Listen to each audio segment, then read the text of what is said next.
Welcome to Comics Live, a new show that we just kicked off to promote some of the launches that we're doing on the website.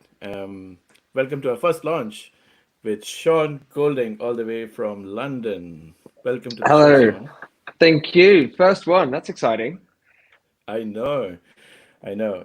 I was a bit nervous because I haven't done a lot of live shows myself, but Neither have I, so we'll work it out. Yeah. So let us introduce each of us. I'm Saurabh. I'm the founder of Comics.one, the website that you see here. We do a lot of work with independent creators. The website is for independent creators to come and showcase their work and find new audiences. That's the idea, and um, and we're very very lucky to have you on board us with that journey. We are based in Australia, so it's very exciting for me to always get more Australians on board. Yeah, I'm in London, but from Sydney, so it's yeah. Your heart's still here, mate. Come Oh, on. exactly, and hopefully my accent as well. Everyone tells me I sort of am sounding a bit English, but I never want that to be the case. Awesome. So I would love for you to introduce yourself to the world, and yeah, please go ahead and tell us a bit about yourself, how you started this journey as a comic book reader, comic book fan, and now a creator. Yeah, no, well, thank you, and like I said, thank you for having me. It's very exciting, and even more exciting. It's the first one. So, yeah, my name's Sean. As you said, I am from Sydney originally, but we're now talking to each other from the other side of the world. And today is the first day that Guns of Brixton, which I can now see on my screen that you're sharing as well, is has come out, and that's obviously a very exciting day for me. And it feels like it's been a long time getting here. I think it was either 2017 or 2018 that I sort of first had the idea and put some words down on well, not on paper, is it, but like on a Google Doc, and 7 years later or 6 or 7 years later, it's out there. So very exciting for me. In terms of, I guess, in terms of my background, I think what I love about this, and I'm sure we'll get more into it, is sort of to be able to combine sort of music and actually sort of writing and realizing something that's, well, I guess that has taken so long, but also I guess writing for me, I've been writing sort of on and off probably since I was a kid, right? I remember like handwriting things for your parents. So to actually get something here that also combines all these elements of things that I love, obviously comic books, bit of science fiction, bit of music, rock music, punk music, like, yeah, really exciting to be here and talking to you about it. That's awesome. That's awesome. What were some of the favorite comic books that you grew up with? So I think my first ever comic book, I was actually trying to remember this the other day, and I think the first ever comic book I had back in Sydney was, and it was probably a 10, 15 years old copy at the time, but it was, do you remember The Phantom? I think a lot of Yes. yeah, I think a lot of people in Australia, that might have been their first one as well. I actually saw that up until about 10 years ago, it outsold Batman and outsold Superman and outsold everything sort of throughout the 70s and 80s, only in Australia. I don't know why. But that was definitely the first comic I had. And then as a kid, I guess sort of dipping in and out, you get, you're not getting, the following a series every week or every month, or what, you're sort of dipping into whatever books you get. So I know I had all the classics. I had, a Batman here, a Spider-Man there.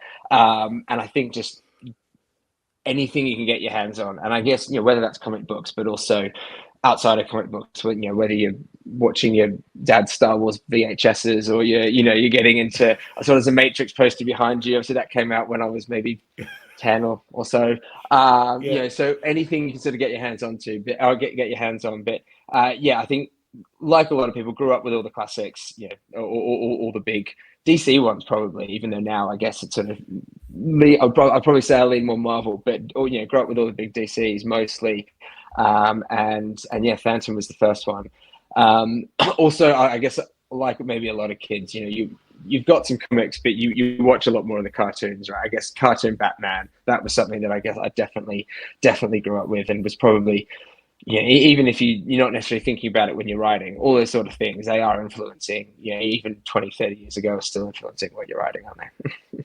Absolutely, absolutely. No, that's exactly why I asked this question as well. It's a strange phenomenon. I grew up in India, by the way, and Phantom was quite big there as well. Right. So there was like a local publisher Where's he gone? who Phantom's still here. I actually bought bought a set of Phantom comics like just a couple of weeks ago. Oh, nice. That They're that should still be the making next, it. There's multi-billion dollar franchise. Bring it back. I don't know why they haven't made a movie or anything out of it. Mm, Like for a long time. I know there was a Phantom movie back in early 2000s and it was supposed mm, to be really terrible and things like that. yeah. Um it had that guy, right?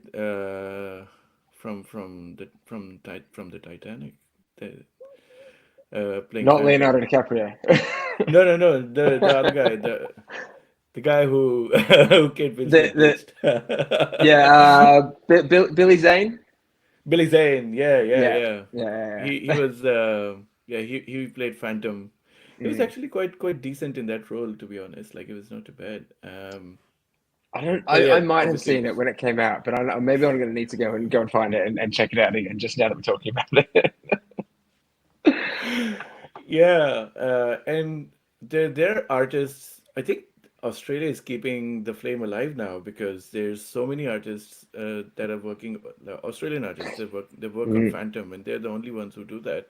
Not many others are doing it still. So yeah, it's amazing. I loved it. I was like, yeah, I need to pick up some of these. Yeah, no, I'm going to have to try and find some over here. I don't think it's something I can walk into a comic book store in London and find very easily, but I'll give it a go. Yeah. Are you also familiar with some of the local creators from Sydney? Like, have you read like things like Greener Pastures, the one that's like it's a quintessential Australian comic book. It's been around for Yeah, almost like 20 years. I'm going to be honest. I think when it comes to comics, Australian comics are probably a bit of a blind spot for me because I think I would have grown up. When you're growing up, you're getting your hands on all the big ones, right? Rather than some of the indie ones, and then sort of getting back into it. Maybe I've been here 7 years, maybe sort of even 5 years, 8 years before that. Sort of again, you get into the larger titles, some of the big ones, and I think it's really only been probably in the last 5 or 6 years that I've really sort of pivoted, I guess, to a lot more of the indie titles. So yeah, it is definitely a bit of a blind spot for me, the Australian scene. But I think I'm Yeah, definitely, there's a lot on comics, and I think there's a lot I need to check out. yeah, yeah. True. Awesome. Tell us a bit about the comic Guns of Brixton. What's the story about without obviously spoiling it? And how did you come up with this idea? Yeah, sure. So, in terms of the story, I was actually I'm going to have to get out of about an hour ago, I just sent the all of issue 2 off to be lettered. So I've literally just gone through all of issue 2. So that's fresh in my head. So I'm going to Oh, have to sort of exciting. jump back and make sure I don't spoil anything. Yeah, it's a big day. Issue 1's released, and issue 2 is I've got to find all the artwork ready to be lettered and translated, which we can come on to as well. But so Guns of Brixton is, how should I describe it? It's a very high action, sort of fast paced comic book series. Sort of 5 issues in the first volume. Hopefully there'll be more volumes beyond that. We'll see. But 5 issues in the first series, and it follows a punk band from London, 4 girls called Rachel and the Heads of State, or Rathos is sort of the easier, quicker way to say that. But follows them, and they are the your sort of up and coming rock band. They think they're bigger than they are. They love the party scene, which is sort of how they get some of that is definitely part of the plot, which I don't know how much that we need to talk about on the show. But so they're this up and coming band. They're playing a concert in London, in Brixton, hence the name. And after the concert, they're backstage in the green room, and then all hell breaks loose. Basically, they need to fight. They need to fight their way out of the venue. Um, sort of, yeah, get out alive. Basically, there's an explosion goes off.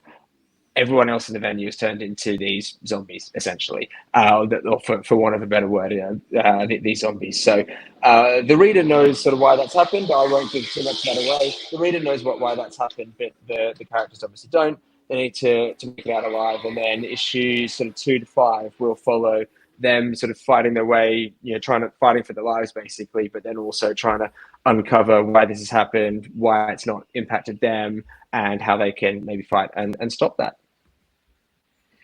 That's my Nice. spoiler free summary of issue one.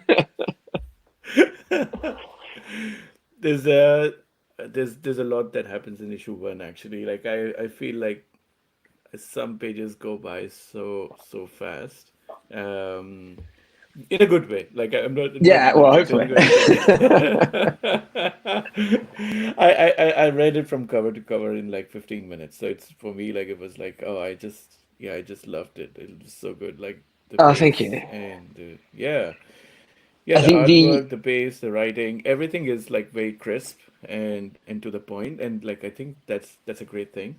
Sorry, you were saying? the no, I was just going to say the I think I mean I'll definitely I'll take any compliments for the writing. As I said, it's the first time I ever put anything out there, but I think what really accentuates it is in terms of that pace is the artwork as well. And I think just the way that so Renzo Podesta, he's an Argentinian artist who brought this to life. I think there's just the lines, the quick cuts, the way he sort of just moves the camera around like different angles. It just sort of brings this pace to it.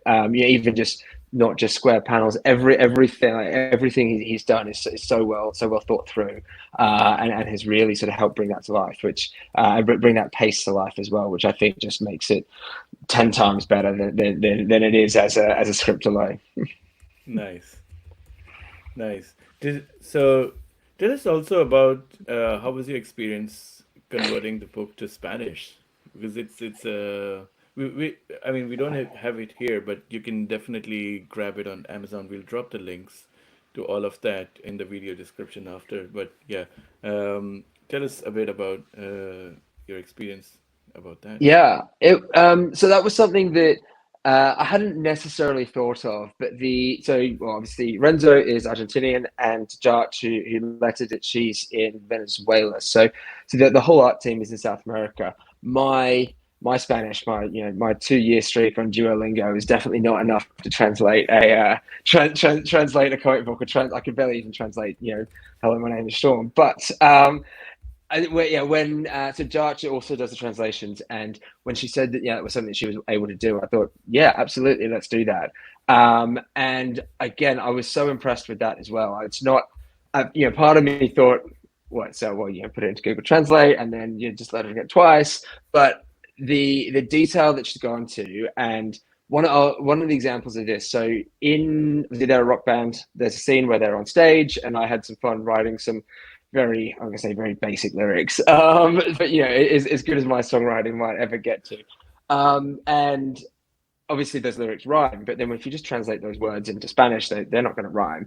But then when the way that she's translated the whole story, like even the lyrics, she's reworked it to keep the same vibe of the song, but made all the lyrics rhyme in Spanish as well. Which I was like, when I saw that, I was like, this is incredible. She's basically rewritten the story, probably, well, at least in those scenes. But so I couldn't speak highly enough of them in that process. Obviously, it's hard for me to I guess proofread it and check it. I can paste it all into Google Translate just to make sure it all works. But no, it's such a professional job. I think if anyone out there wants to translate their book into Spanish, happy to put you in contact, because that is such a good job, and I could not speak highly enough of them. Much harder for me to obviously go and market and talk about. So I think that's why, as you said, I'll leave that one on Amazon. Hopefully the Spanish or South American market can kind of pick that one up there. But I'll spend my time sort of focusing on conversations in English, because that's otherwise I'm not going to do I won't do justice to the quality of the translation if I'm trying to talk about it in Spanish. But no, it's such a fantastic job, and I'm really glad I did that. And so Yeah, so that issue two, which I just sent to them today, will be translated into Spanish as well, and want to release the whole book through in English and Spanish. That's amazing. Are you also a big fan of punk rock yourself? Like, do you listen to a lot of punk music? Yeah, definitely. I think I do listen to a very broad range of music, which we can come on to. I know everyone says that, but we'll come on to that. But definitely, I think bands like obviously Guns of Brixton is, well, I guess it's a Clash song, it's a Clash lyric, Clash. but it's also that's actually I'm going to say that's a really good coincidence. I had already set them in Brixton because that's where I was living when I first came up with the idea and wrote it, and then I was like, hang on, this would be a great title. I was Yeah. going to call it. It was originally called. Rachel and the Heads of State, which is the name of the band. But then, as soon as I thought of this, about 4 years later, I was like, no, I'll call it Guns of Brixton. But yeah, so I guess growing up, things like Clash, Blondie, or even more recent stuff, Green Day, Blink 182. I say recent, they're like 20 years old, 25 years old, but that's recent as far as I guess punk or maybe Yep. edge into pop punk. But yeah, so bands like that have definitely sort of been there or thereabouts in terms of what I've been listening to since I was a teenager, I guess. Yeah. Probably started like a lot of teenagers in a slightly heavier phase, but then still listen to some of that. But I think that sort of punk sound or that sort of rock around that sort of level is definitely probably where I'd say the center of my musical taste might lie. Let's put it that way. Nice. Nice. I don't know if you are familiar with a lot of recent ones, but Australia has a very thriving punk rock scene now. Mm. And there's bands like Dune Rats. I don't know if you've heard them. Dune Yeah, Rats, they've got a great song The called Chats, and "Bullshit." the Chats are Yeah, amazing. yeah, they're Yeah. great. I think it was the Chats did a was it Triple J like a version? I think they did one a few months ago of the Angels. Am I ever going Oh, to see your really? face I again? have to check Yeah, it it out. was great. It was great.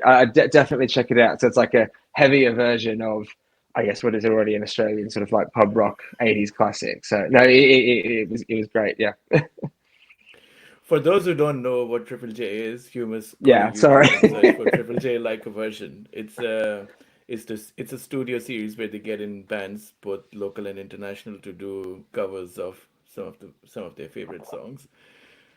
Sometimes they're great. But Sometimes they hit and miss. But when they hit, they hit.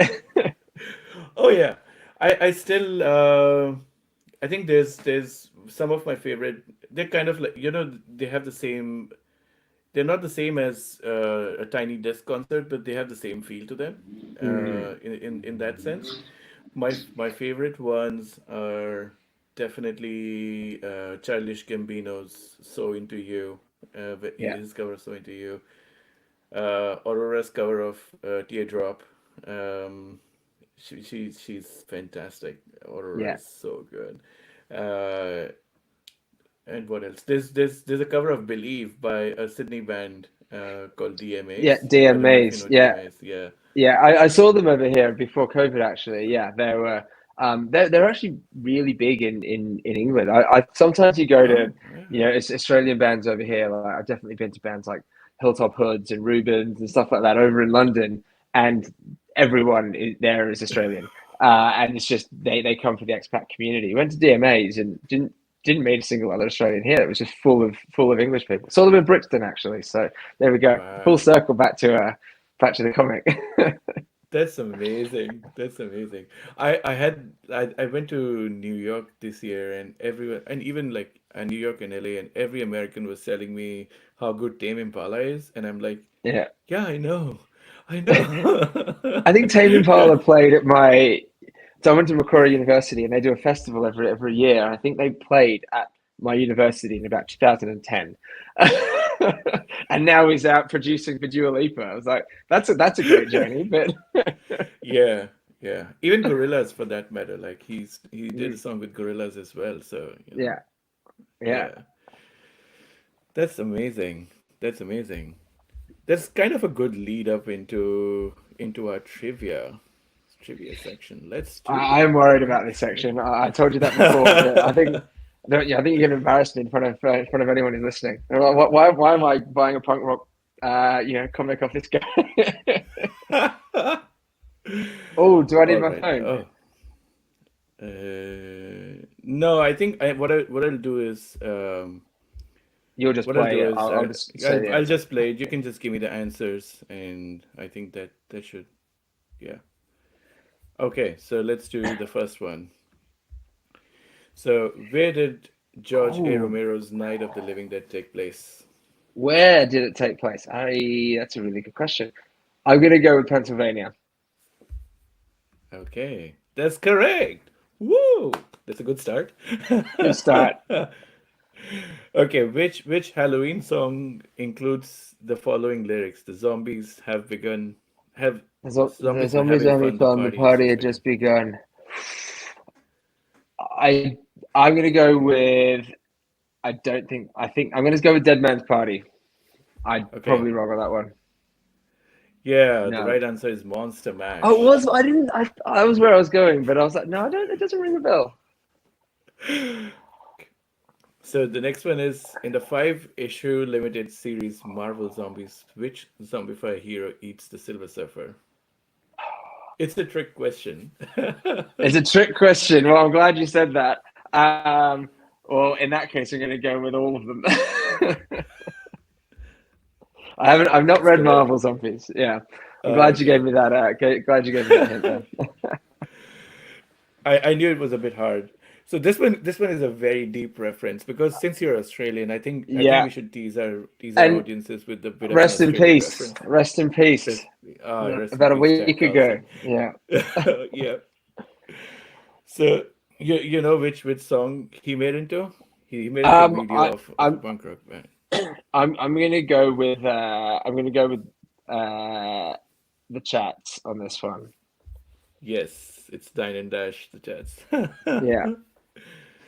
For anyone who doesn't, I mean, I think a lot of people do know that meme, even around the world. Yes. I'm always surprised when people in Australia don't know about this guy, and I'm like, how do you not know about this guy? He was like viral before being viral. He was So viral in the 80s. Like, yeah, I know. did you see that he became friends with the policeman that arrested him? There's a great Oh, interview they did together. It's great looking up. It was a couple of years ago, so they were in their 70s or early 80s, and yeah, he and the policeman. Obviously, it was a mistaken identity thing. They yeah. became quite good friends. Wow, that's so amazing. That's such a good story. Yeah. Oh, yeah. It's great. I love that guy. Um. All right. Where are we? What breed of What? zombie dog plays a big role in Resident Evil? Uh. Well, I don't think it was a Great Date, unless that was meant to say Great Dane on the green one there. I'm gonna go with a. I'm gonna go with a Rottweiler. Oh, it might have been a German Shepherd Okay. actually. No, it's a No, Doberman. it's a Doberman. Not a Yeah. Great Date. I don't have a picture for this one, but was Oh, G.T. Allen John Wayne Gacy's pen pal? yeah. This is a toss of a coin. I'm gonna go. I'm gonna go true because it seems like a really niche thing to be false. It is Or you just correct. made it up. It is some no. It is a fact. I mean, if you know G.G. Allen and his work, I think that Mm. that totally goes with his personality as well. So yeah, Um, yeah. I, I'm gonna have to go with Killian Murphy because he was in it, unless he wasn't the first choice, and that's a story I don't know. But I'm gonna go with that one. Oh The first no! choice was Ryan Gosling. Oh wow! Even Yeah, for obviously that was a British film. yeah. Interesting. It's a surprising one. There's a lot of these. Like I'm always amazed how Robert Downey Jr. was cast as Sherlock Holmes. I can Yeah, never that get over that fact. the Benedict Cumberbatch one is a much better series. That is true. That is true. That's Yeah. yeah, Awesome. great. Hold on, sorry. Okay, After this band's demise, songs like "Some Product," "Carry On," "Flogging a Dead Horse," and "Chaos" were released. So after the demise, or after they were no longer a after band, they disbanded. Yeah, yeah, yeah. I am going to go with. I'm going to say it's not the Clash, and I really hope I'm not wrong on that one. I am going to go with "Flogging a Dead Horse" is the one that rings a bell, and so I'm going to go with Dead Kennedys. The No, Sex Pistols. Sex Pistols. Yeah. After Johnny Rotten left, Yes. right? Yes. Yeah. It was a fun one. Ooh, don't tell me my final score. I think it was about 50%. I think I maybe just scraped it past there. It was for fun, so leave the score aside. Great. You can tell me later. You can tell me later. I'm glad Jack Carlson got a reference in there. That's a good one. I think you got five out of nine, so I think Oh, that's only good. out of nine. Yeah. That's even better. I thought it was out of 10. So yeah, that's way over 50%. Nice. Are you a fan of 28 Days Later in those movies? Yeah, Like, the first one is a great film. Obviously, yeah, classic, classic classic, zombie yeah. film. Yeah, no, I think I definitely need to rewatch it. I did not know Ryan Reynolds was sort of. I mean, sorry, Ryan Gosling. You said Ryan Ryan Gosling was Gosling. sort of wanting to be cast in that. Was Ryan? That I mean, was Ryan Gosling? He wouldn't have been that famous at that point, would he? That was a long time ago. No, it was 20 really years ago. early. Yeah. Yeah. How old is he? He can't be that old, surely. I don't even remember what his initial movies were. I'm pretty sure he did a bunch of rom-coms to start with. I think he Um, did. It was the Notebook and all them, wasn't it? yes, yeah, yeah, yeah, Yeah. yeah. I mean, 28 Days Later, there would have been a much better role, but he probably wouldn't have become as famous from it. I have seen that a lot of people it's harder to do a British accent or an even like an Australian accent for people who are not from the place. But it's probably not. I'm not going to say it's easier, but I think it's because there's a lot of reference points to American accent from various places like New York and Chicago Yeah. and everything in pop culture itself, and a lot of people have done a really good version of it. It's there's much more reference to that, and people can adopt it in a much easier way.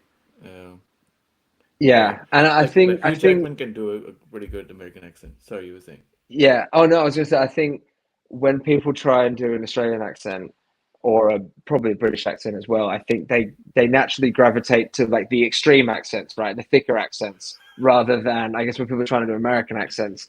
Well, there are a lot more different ones, but a Californian accent, I say, might be like a neutral accent, right? No one's gravitating to a Sydney or a Melbourne accent. They're gravitating to, Crocodile Dundee. So Steve Irwin, right? That's where people will go to, right? Rather than the sort of main, Yeah, majority of yeah, Australia. yeah, yeah. There was this. I watched this movie a long time ago. It was called Kangaroo Jack. Yeah, It's set in the outback. yeah, I remember that. I remember that. Yeah, maybe about 99, 2000 that came out. Yeah, And the Australian accents in that movie are like dialed up to the T. Like they're like, oh my God, what was are that the these one? people There was doing? like American spies in Australia, weren't there? Like some weird spy base, and then the kangaroo was was there. No, no.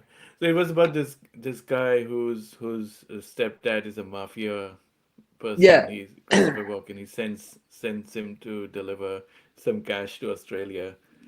Uh, the and most the jarring police thing is, the police are following him, aren't they? Yeah, yeah, yeah, yeah. yeah. And I think the police, and then also Michael Shannon, who's a thug in that movie. Yeah. Before I moved to Australia, I didn't know much, so I had watched that movie, but now like it's very distracting for me when somebody shows me like they go straight out of Sydney and into the outback, and I'm like, it's not like that. Outback is not just right out of Sydney. Exactly. Yeah, like it's like the same as kangaroos, right, jumping down the streets of the suburbs, right? Like it's about a day's drive west of Sydney. Yep, yep, Yeah, very true. exactly. But yeah, it's what like getting back to the topic, like Yeah. do you all are you a huge fan of we're like this. We always chat about random stuff and I love having a good conversation, so Um yeah, so do you like zombies a lot? Like are you a big fan of a lot of other zombie movies, shows, whatever? Yeah, I think. I mean, to the extent that zombies are obviously very ubiquitous, right? I think what I didn't want to do with these is sort of make them your typical sort of shuffling zombies. And I mean, well, actually, we can give it away. It's essentially it's a bio weapon that's been released into London, which is causing people to they call them the characters call them zombies. And then further down in the series, they meet these other people who are like, well, technically they're not zombies, and like, shut up, we don't care what they're called, and that's sort of one of the interactions. And you can tell why I'm a writer, not an actor, right? But yeah, so I wanted to make them there. Essentially, it is more like a rage virus, if you want to put it that way. So it's more that side, like that side of zombies, rather than the typical like slow shuffling horde. So yeah, I mean, I guess it's still a stereotype. There's the two different ends of the spectrum, right? But Yeah. yeah, so that's where I've gone to with these ones. I think it makes for any show. I think it adds a lot more jeopardy, right? When they're fast, they're angry, they're violent, rather than obviously the let's use the other end, like the Shaun of the Dead. Oh no, that's obviously the stereotype of the sort of again that slow shambolic horde. But I feel sometimes when and that was a comedy, but I feel like sometimes when they're just sort of going around, just like that, it's sort of I just feel like, well, they're easier to run away from, right? Like you can get away from them rather than the ones who are actually okay. Well, we've got to be on our toes.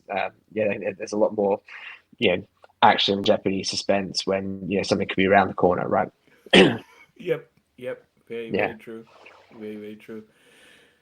That's awesome. That's also kind of similar to. So I think there's obviously George A. Romero's slow-moving zombies, and yeah, then there's the other end of spectrum, like you said, is the rage thing, which is similar to 28 Days Later zombies. yeah, Yeah, there's also like I think constant sense of dread, right? Like with this that like you don't know you don't know who and what will be affected, and then yeah, that's the thing I always love about most of the other like zombie movies as well. Like if you watch like say Shaun of the Dead is such a beautiful yeah, movie. Yeah, if you watch something like that, there's always like constant sense of dread, uh, in yeah, that as well. Do you like yeah. did you yeah, sorry, you say yeah. No, go on, go on, go on. No, no, I was just asking like did you think of like creating something like that when you were trying to write the story about it? Yeah, I think it was where it came from, and in fact, actually, sort of maybe we talk about that. You actually talk about like the genesis of the idea. It actually came from rather than like zombies being sort of where I first started. I started with the band was actually the first thing I thought of was the name of the band, and then from there it went into okay, well, obviously who are they? What situation they're going to get into? How have they got their powers? But ultimately, they were like initially the idea was maybe are they a crime fighting band of some kind, but in the end, rather than it being something that was maybe sort of like set or well, I don't know really what the word is, but like it's stilted as oh they're a crime fighting band. So how do they get into this situation? And this is really the first moment. I guess issue one and then volume one is sort of the first moment when they're in that situation. So at the start of it, they don't have any sort of powers. They don't even know when they do sort of see they've got these like heightened reflexes. They don't even know why that is at first. So they are having to find all that out. But it really started with the band and then the situation of volume one sort of came later when I got into, okay, well, who is the villain? What's the villain doing? And then we got into the bioweapon, and then the bioweapon was sort of what turned these people into these zombies or this sort of rage virus type thing. So I guess while I did love Shaun of the Dead, and I think that's what that as a film. I think it came out when I was maybe early high school, and I think that was I couldn't tell you how many times I've watched that film, and it's a great film. But I guess I didn't really start with the zombie side. I started with the band and then sort of that became the situation. And there are story arcs planned for like volumes 2 to 5. Whether they ever sort of see the light of day, we'll see. But sort of again, that will focus on the band, and they'll be in different situations, so it won't be the zombies in that case. So I thought, yeah, it's also more of a vehicle, I think, focusing on them than just, okay, it's a zombie comic. It's a comic about these 4 girls and then their new allies, and sort of goes from there. And then they can be in lots of Yeah. different situations. Yeah, yeah. I think one of the characters that I haven't spoken much about is Dr. Thurlow Grieve and the government conspiracy side of things. Are you a fan of those as well? Do you, Well, I'm not a fan of government conspiracies when they start impacting who people vote for, and some of the yeah. situations that the world's got into there. Um, and that was actually something I was this Rachel and the Heads of State as a band, and there's one scene where they come out on stage and they're wearing those those like comic masks that like the Prince Charles mask that people like Rob Banks with in was it Point Break or something, they were wearing masks like that. Dude, yeah, yeah. And so I was able to sort of, again, they're a punk band. They're obviously very anti, these right wing governments. So I was able to sort of get the 4 like, bad dudes, bad heads of state that they sort of walk out in these masks and then throw them into the crowd. So that was good in terms of those government conspiracies. I think, yeah, I'm definitely not a fan of, as I said, all the nonsense that sometimes impacts what people actually think. But I think being able to play on that and sort of bring some of the politics in, some of the without it sort of even you could read it and not have that in your mind and it wouldn't change it. It's not like it's not trying to give anyone a politics lesson or a moral sort of lesson of my point of view. So but so it's sort of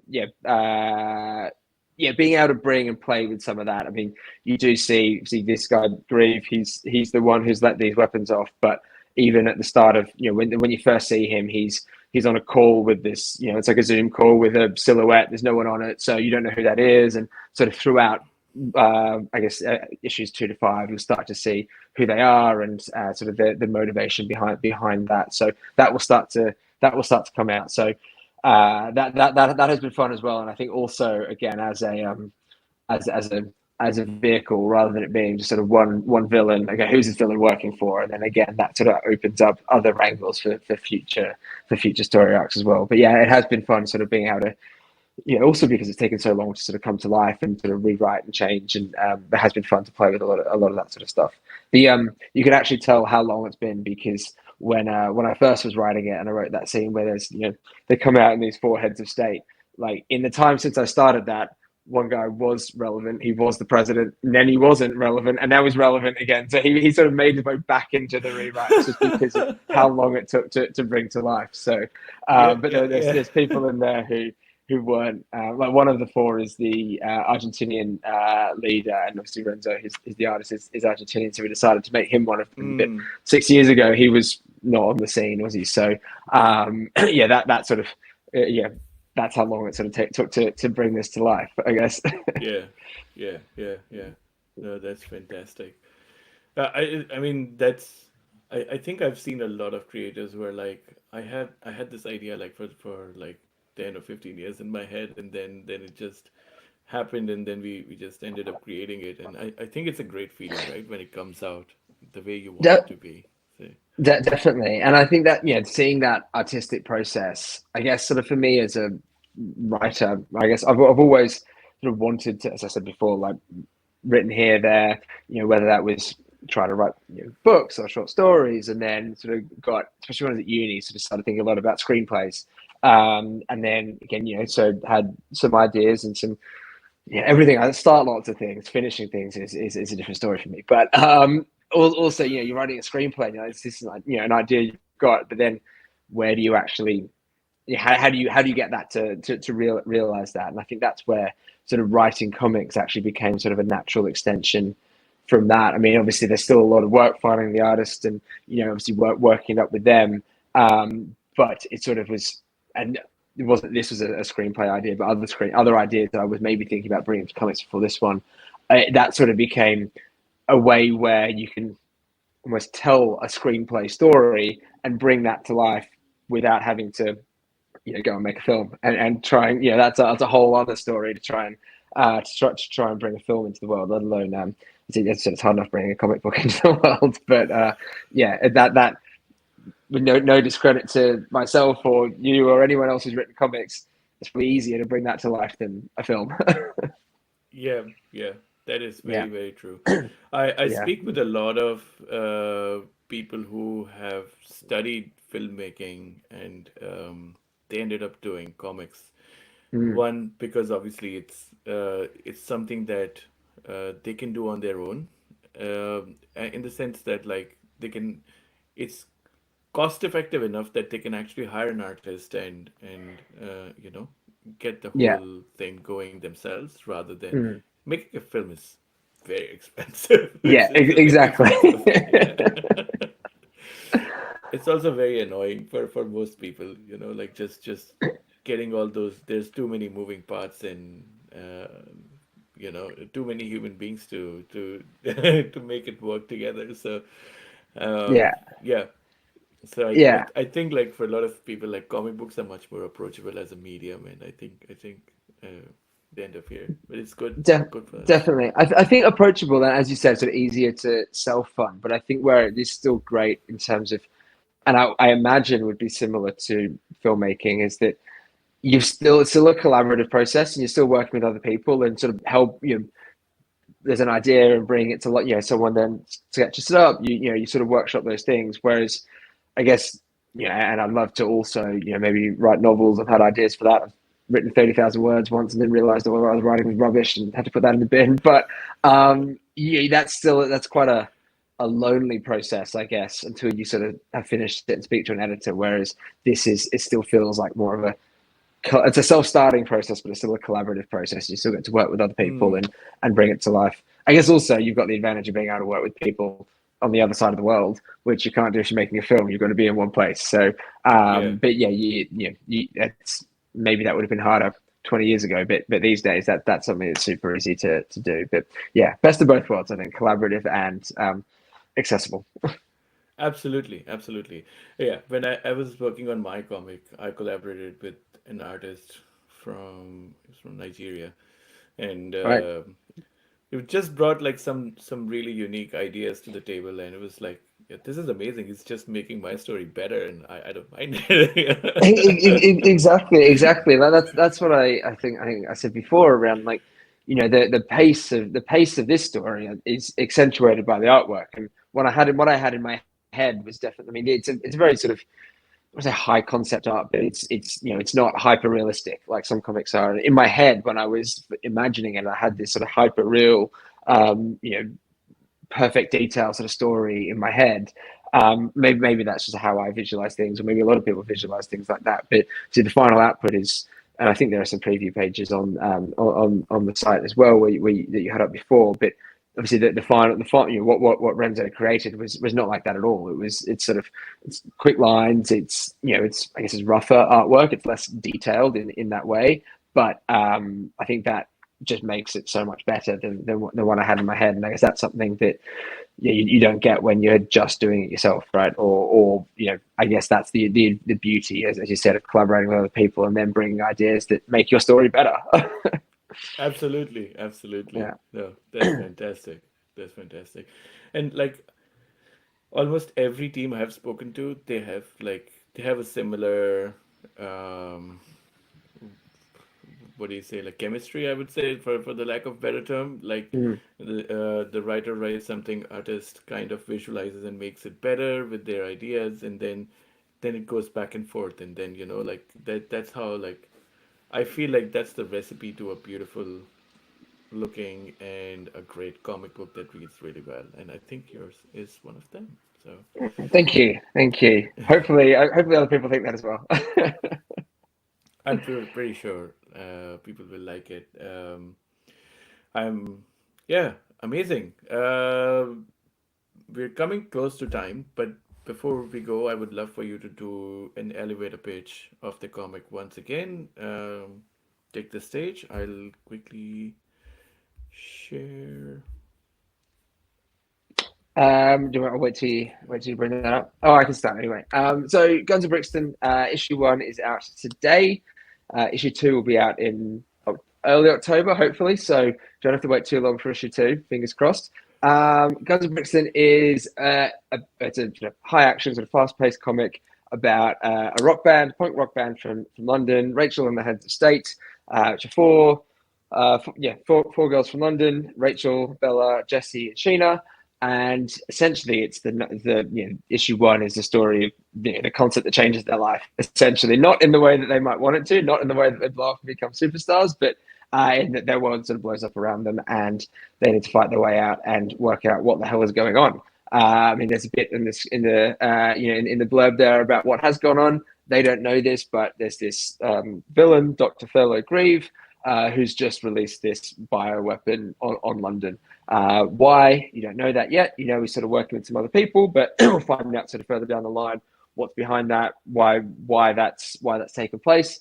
But then the other thing the girls need to work out is why everyone else has turned into these sort of crazy infected zombies. Let's call them that, rage virus sort of beings, but they haven't. And so that's again something that they start to piece together, start to wonder what might have caused that. I won't give that away in this. People can read that and find that out.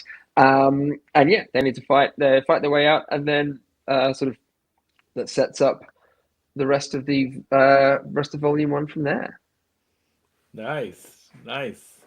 That's a brilliant, brilliant pitch, and I read the comic. I absolutely loved it. Please support Sean. Please support the fantastic team. Renzo's artwork is fantastic.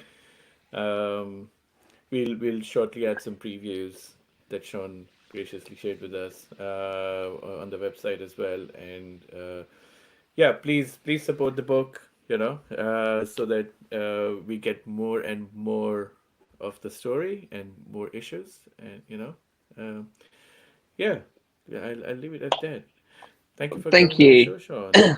Well, no, thank you. And I mean, thank you for those kind words, but also thank you for having me on episode 1. That's really exciting. So I big know. day for both of us. Yeah. It's very And yeah. exciting. Sorry, you were saying. Oh no, I was going to say, obviously you've got the link there, but if there are any people that would rather read it in Spanish, you've also got the option to do that.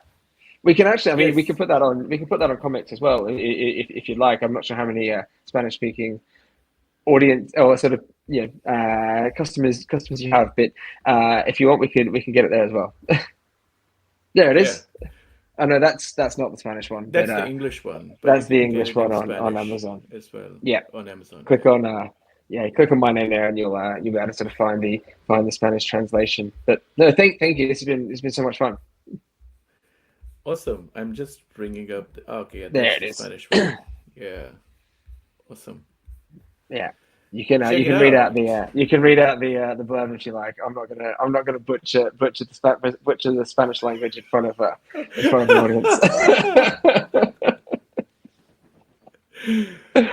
Awesome. Awesome. Thanks for coming on the show, Sean, and yeah, I Thank appreciate you. your time and all the best with with promoting the book. We'll do what we can, but all the best. Thank you. Thank you. Yes, and you'll have issue 2 ready to get out there in about 6 weeks. Exciting. Yeah. Awesome. See Great. you all till next time. See you. Thank you. Bye.